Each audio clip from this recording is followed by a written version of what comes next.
الحمد لله الذي وحده والصلاة والسلام على من لا نبي بعده وعلى آله وصحبه الموفين وعده أما بعد فأعوذ بالله من الشيطان الرجيم بسم الله الرحمن الرحيم وما تنفقوا من خير يوفى إليكم وأنتم لا تظلمون صدق الله المولانا العظيم وصدق رسوله النبي الأمين الحنين المتين الكريم. درود پاک کا نذرانہ پیش کرنے پڑھے باوز بلند اللہم صلی علی سیدنا و مولانا محمد وعلی آل سیدنا و مولانا محمد بارک وسلم صلاة و سلاما علیک یا رسول اللہ صلی اللہ تعالی علیک وسلم. چونکہ رمضان مبارک کی آمد ہے اور انشاءاللہ العزیز ہم عن قریب رمضان کے مہینے کا استقبال کریں گے، اور اگر اللہ تبارک و تعالیٰ نے زندگی دی تو اس میں ضرور ضرور نیک اعمال کریں گے اور اپنے رب کو راضی کریں گے. اور یہ ہمارے لیے بہت بڑی خوش قسمتی ہوگی کہ اللہ تبارک و تعالیٰ ہمیں رمضان کے مہینے کا استقبال کا موقع دے گا، ورنہ پتہ نہیں کہ رمضان سے پہلے کتنے لوگ اس دنیا میں رہیں اور کتنے لوگ خود اللہ تبارک و تعالیٰ کی بارگاہ میں پہنچ جائیں. اللہ تبارک و تعالیٰ ہماری عمروں میں صحت و عافیت کے ساتھ برکت عطا فرمائے. آج کے خطاب کا جو موضوع ہے وہ استقبال رمضان کے حوالے سے ہے کہ بندے کو اللہ کی راہ میں دل کھول کر خرچ کرنا چاہیے. یہ موضوع ہے. چونکہ رمضان مہینے میں یہ کہنے کی ضرورت نہیں ہے کہ روزہ رکھیں، اور نہ ہی رمضان مہینے میں یہ کہنے کی ضرورت ہے کہ نماز پڑھیں. اور یہ اللہ کا بہت بڑا احسان ہے کہ ہم میں بہت سارے ایسے لوگ ہیں جو شاید کبھی نماز پڑھتے ہوں لیکن وہ بھی پابندی سے نماز پڑھتے ہیں. اس کی وجہ یہ ہوتی ہے جماعت. انسان جب دوسرے کو دیکھتا ہے کرتا ہوا تو خود بھی وہ کرنے لگتا ہے. تو رمضان میں جو لوگ زیادہ عبادتیں کرتے ہیں اس کی وجہ یہ ہوتی ہے کہ وہ دیکھتا ہے کہ میرے والد صاحب جو کبھی کبھی مسجد کی طرف جاتے تھے اب وہ پابندی سے جا رہے ہیں، تو بچہ بھی ان کے ساتھ نکل جاتا ہے. تو یہ ماحول ہوتا ہے رمضان میں جو خود ہم مناتے ہیں. یہ ماحول ہوتا ہے جو ہم لوگ خود بناتے ہیں. یعنی یہ نہیں ہوتا کہ رمضان کے علاوہ مہینوں میں ہم کیوں اتنی پابندی نہیں کرتے اور کیوں ہمارا دل نہیں لگتا. اصل میں دل لگانے سے لگتا ہے. رمضان میں ہم نے لگایا تو لگ گیا، اور دنوں میں ہم نے کبھی سوچا ہی نہیں تو بالکل ہوتا بھی نہیں ہے. بہت بھاری ہوتا ہے نماز پڑھنا. تو پتہ چلا کہ یہ سوچ کی جو چابی ہے وہ ہمارے ہاتھ میں ہے. اگر ہمیں لگتا ہے عبادت کرنا چاہیے تو ہم بالکل کریں گے، اور اگر ہمیں نہیں لگتا ہے تو ہم نہیں کرتے. یہ ہماری ہی کمی ہے. یہ ایسا نہیں کہ رمضان میں کوئی الگ سے آپ کے ذہن میں کچھ نازل ہوتا ہے. رمضان میں مسئلہ یہی ہے کہ ہم ہر ایک کو دیکھتے ہیں نماز پڑھتا ہوا، اس لیے ہم بھی پڑھ لیتے ہیں. تو کہنے کا مطلب یہ تھا کہ روزے اور نماز کے بارے میں تقریر کرنے سے زیادہ اہم یہ تھا کہ آپ انفاق فی سبیل اللہ کریں، اللہ کی راہ میں خرچ کریں، کیونکہ یہ ایسی چیز ہے جس کے لیے بندہ مومن تھوڑا کم راضی ہوتا ہے. اس کی وجہ یہ ہے کہ آج بصد افسوس لوگوں کا پورا مائنڈ پیسہ جمع کرنے میں ہے، جبکہ وہ اگر اس بات کو جان لے کہ جو مال اللہ کی راہ میں خرچ ہوتا ہے اصل میں وہی مال اسے ملتا ہے، تب جب یہ ریئلائز ہوگا اس کے بعد وہ خرچ کرنے میں دل سے کام لے گا، نہ کہ سیونگ اکاؤنٹ سے کام لے گا. اب دل سے جب کام لے گا تو وہ حساب کتاب نہیں کرے گا بلکہ اللہ کی راہ میں بے تحاشا خرچ کرے گا. میں نے قرآن مجید کی جو آیت کریمہ تلاوت کی، اللہ تبارک و تعالیٰ فرماتا ہے وما تنفقوا من خیر، یعنی جو بھی خیرات یا خیر سے تم خرچ کرتے ہو، اچھا مال یا اللہ کی راہ میں خرچ کرتے ہو، یوفى الیکم، وہ تمہیں لوٹا دیا جاتا ہے. وانتم لا تظلمون، اور رتی برابر بھی تم پر کوئی ظلم نہیں ہوتا. یہ اللہ تبارک و تعالیٰ کا وعدہ ہے، جو تم نے میری راہ میں دیا ہے وہ تمہیں واپس دے دیا جائے گا, واپس پے کر دیا جائے گا. لیکن ویسے نہیں. اگر آپ سوچو کہ ہمارا رب تو عظیم ہے, ہم نے 1 روپیہ دیا تو اس نے بھی 1 روپیہ دیا, ایسا نہیں ہوتا ہے. اگر آپ نے 1 روپیہ دیا تو اللہ کی جانب سے 700 روپے آتے ہیں. اب آپ سوچو کہ میں تو پچھلے 1 سال سے 700 روپیہ دے رہا ہوں, 1 روپیہ بھی نہیں آیا, بلکہ اور کاروبار جو ہے نیچے چلا گیا ہے. تو اصل میں جو رزق ہے نا, رزق جو ہم لوگ اللہ تعالیٰ رزق میں برکت عطا فرما, وہ ہماری سوچ کی کمی ہے. ہم یہ سوچتے ہیں رزق کا مطلب پیسہ, رزق کا مطلب بلڈنگ پراپرٹی. رزق کا مطلب صرف پیسہ اور پراپرٹی نہیں ہے. رزق کا مطلب آپ اگر چل سکتے ہیں, آپ کے دونوں پیر سلامت ہے, یہ رزق ہے. آپ کو اگر اولاد ہے تو یہ رزق ہے. آپ اگر صحت مند ہیں تو یہ رزق ہے. آپ اچھے سے دیکھ سکتے ہیں اچھے اور برے کو, یہ آپ رزق ہے. یہ سارا کچھ اللہ کا رزق ہے. اسی طرح مال بھی اللہ کا رزق ہے. تو امام متولی شعراوی فرماتے ہیں کہ یہ سارے کے سارے رزق ہے, لیکن بندہ رزق سمجھتا ہے صرف اور صرف پیسے کو, جبکہ صرف اور پیسہ رزق نہیں ہے, وہ بھی رزق کی ایک قسم ہے. تو جب آپ نے جو دیا ہے وہ آپ کو اسی صورت میں نہیں ملا تو سمجھ جانا وہ کسی اور اکاؤنٹ میں گیا. یا تو میری صحت بچ گئی, میں بہت زیادہ بیمار ہونے والا تھا, یا یہ ہو سکتا ہے کہ میرے والد بیمار ہونے والے تھے, وہ بچ گئے. لیکن بندہ مومن اگر یہ سوچے کہ میں نے 700 دیا تھا تو اس کا 700 گنا ہونا چاہیے تھا, تو وہ ہو سکتا ہے کہ 700 گنا صحت و عافیت کے اکاؤنٹ میں آیا ہو, وہ دوبارہ پیسے کی صورت میں نہیں آیا ہو. ورنہ مان لے کہ 700 کا 7,000 بھی آپ کو مل جائے اور آپ کو ایک ایسا مرد مل جائے جس میں 7 لاکھ لگنے ہیں, تو کیا کرو گے آپ؟ تو ہو سکتا ہے کہ 700 کا 7,000 ملنا ہے اور اللہ نے اس مرض سے نجات دے دی جس میں 7 لاکھ خرچ ہونے تھے.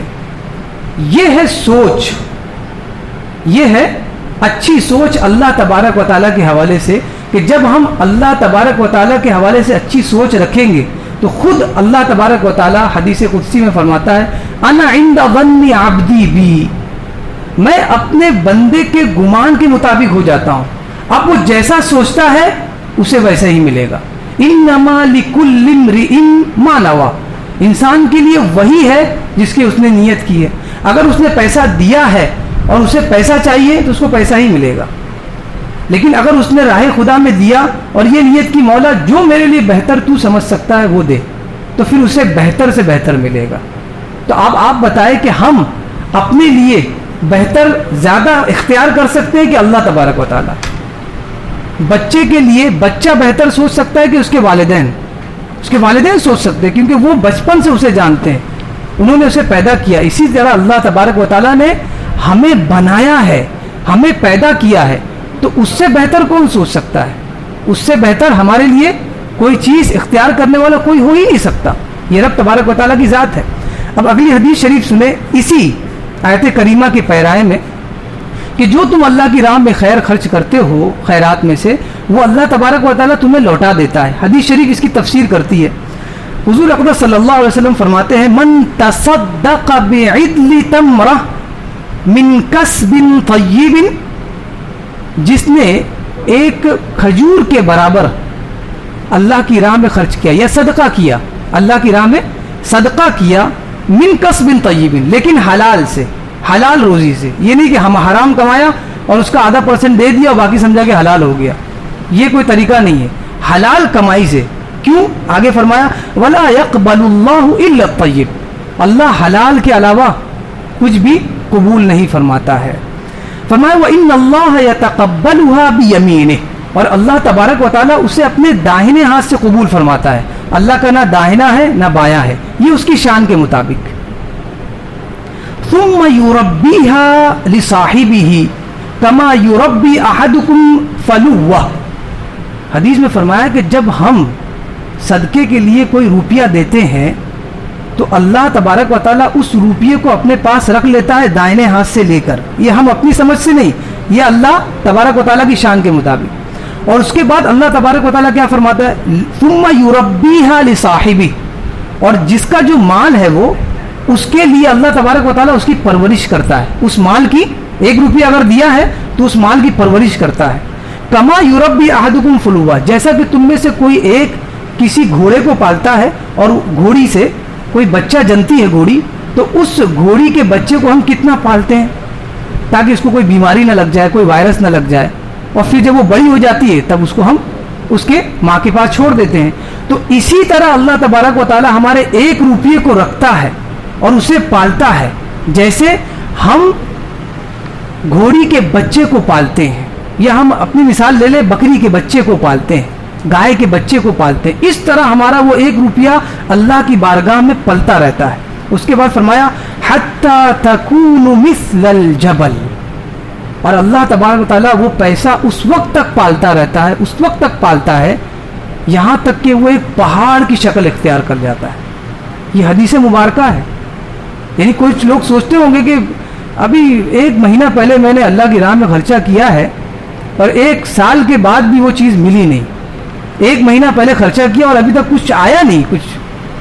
یعنی ہمارا دماغ تو یہی ہے کہ جس طرح بینک کو ہم دیتے ہیں تو اس کا انٹرسٹ آتا ہے مہینے 2 مہینے میں، تو یہاں پر کوئی ریٹرن آیا نہیں اللہ کی راہ میں ہم نے دیا تو سمجھ جانا اس حدیث پر، اس حدیث میں جو حضور نے فرمایا کہ جو آپ نے پیسہ دیا ہے اللہ تبارک و تعالیٰ اسے پال رہا ہے۔ اب وہ پیسے کو پالتے پالتے یہ حال ہوتا ہے کہ وہ پہاڑ کی شکل اختیار کر جاتا ہے، اور پھر جب اللہ تبارک و تعالیٰ دیتا ہے تو کبھی اولاد کی شکل میں دیتا ہے، وہ 20 سال بعد بچہ ہوا تو یہ وہی پیسہ تھا جو آپ نے دیا ہے۔ اور کسی کو پتہ چلتا ہے کہ 30 سال سے میں بیماری میں مرض میں مبتلا تھا اور 30 سال بعد اچانک اللہ تبارک و تعالیٰ اسے بیماری سے شفا یاب فرما دیتا ہے، یہ وہی پیسہ تھا 1 روپیہ جو ہم نے اللہ کی راہ میں دیا۔ اور یہ وہ قول میں سنا رہا ہوں جو اصدق القائلین کا قول ہے، دنیا میں اس سے بڑا سچا کوئی ذات نہیں ملے گی، اس سے بڑی سچی کوئی ذات نہیں ملے گی، اور اس سے بڑی سچی ذات کیسے مل سکتی ہے جس نے خود خدا تبارک و تعالیٰ کو دیکھا ہو، جس نے خدا کو دیکھا ہو، اس سے سچی بات کیا ہو سکتی۔ اب ایک حدیث اور لے لیتے ہیں، خاص کر یہ حدیث ان لوگوں کے لیے ہے جو لوگ اپنے مالوں کو ذخیرہ کرتے ہیں، جمع کرتے ہیں۔ ذخیرہ کرنا کوئی گناہ نہیں ہے۔ ہمیں پتہ ہے کہ ہمارا بچہ ابھی 2 سال کا ہے تو آنے والے سالوں میں 3 کا پھر 4 سال کا ہوگا، اس کی فیس کے لیے ہم پیسہ جمع کرتے ہیں۔ ہمیں پتہ ہے کہ ہمارے والدین ابھی تک ٹھیک تھے، اب ان کی عمر جو ہے وہ ارذل العمر کو پہنچ رہے ہیں، اب وہ عمر دراز ہونے والے ہیں، تو اب ان کی بھی طبیعت پر خرچ ہوگا، اس لیے ہم میڈیکل ایکسپنسز بھی جمع کر رہے ہیں، اس میں کوئی حرج نہیں۔ لیکن ایک جمع کرنے کے مراد وہ ہے، وہ جمع کرنا جس کا کوئی لمٹ ہی نہ ہو اور نہ کوئی ضرورت ہو۔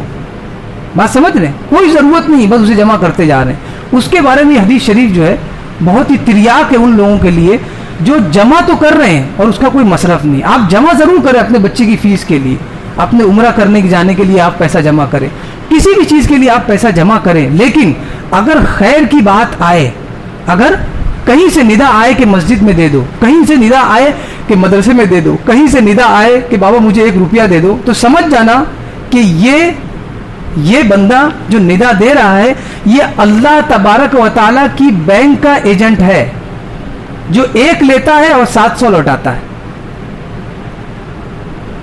جو 1 لیتا ہے اور 700 لوٹاتا ہے۔ تو اب اگر دل راضی ہو یہ احادیث سننے کے بعد تو اسے دے کر دیکھ لو۔ حالانکہ اللہ تبارک و تعالیٰ کو کوئی جانچا نہیں جا سکتا، اللہ تبارک و تعالیٰ کی ذات کو کوئی چیک نہیں کیا جا سکتا، لیکن ایک بہت ہی بڑے بزرگ ہے وہ کہتے ہیں کہ اسلام کہنے سے زیادہ کرنے کا مذہب ہے۔ آپ کہو مت، آپ کو جو کہا گیا ہے اسے کر کے دیکھ لو۔ 1 روپیہ بہت بڑی قیمت نہیں ہوتی، آپ اسے کر کے اب اس کا انتظار کرو، کسی کے پاس جانے کی ضرورت نہیں۔ وہی 1 روپیہ آپ کو آپ کے عقیدے اور ایمان میں اونچائی پر لے جائے گا، اور پھر آپ محسوس کریں گے کہ یار میرا رب ہے، میرے رسول نے جو کہا ہے وہ صحیح ہے۔ یہی اسلام ہے کہ جو کہا گیا ہے اسے کریں، کرنے کے بعد جو ہونے والا ہے، اس کا جو ری ایکشن آنے والا ہے وہ آئے گا، آپ کا ایمان پکا ہو جائے گا۔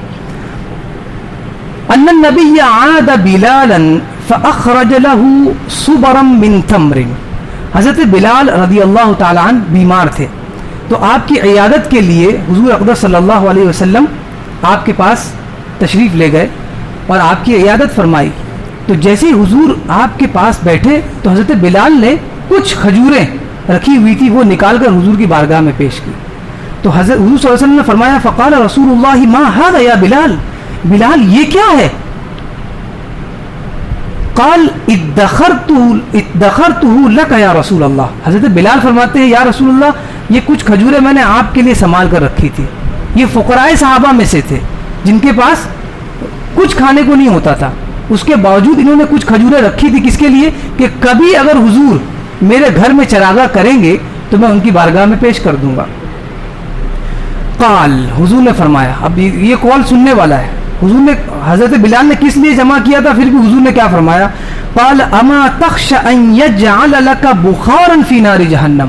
اے بلال تم اس بات سے نہیں ڈرتے کہ اللہ تبارک و تعالیٰ تمہارے لیے جہنم میں دھواں رکھے, یعنی یہی ساری چیزیں تمہارے لیے دھواں بن جائے جہنم میں, کیا تم اس بات سے نہیں ڈرتے؟ اللہ.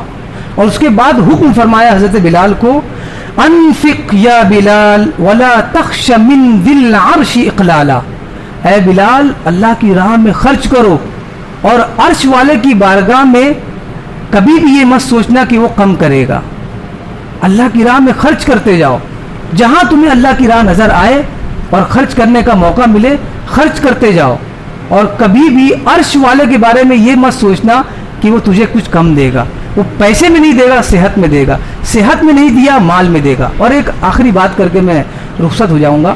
امام متولی شعراوی فرماتے ہیں بہت سارے لوگ سمجھتے ہیں کہ اللہ نے بہت سارا رزق دیا ہے لیکن بیمار ہے.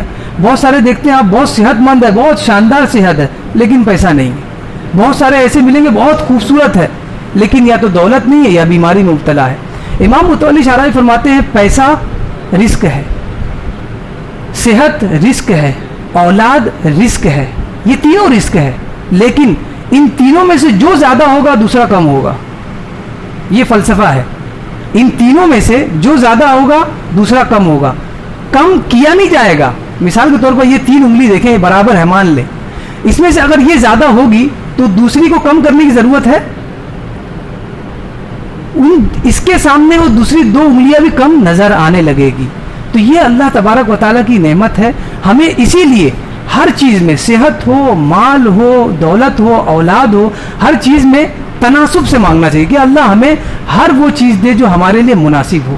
کوئی چیز زیادہ نہیں چاہیے, بس برابر چاہیے تاکہ ہم زندگی میں تیری عبادت کر سکیں. اللہ تبارک و تعالیٰ کی بارگاہ میں دعا ہے کہ ہمیں کہنے سننے سے زیادہ اس پر عمل کی توفیق عطا فرمائے. وما علینا الا البلاغ.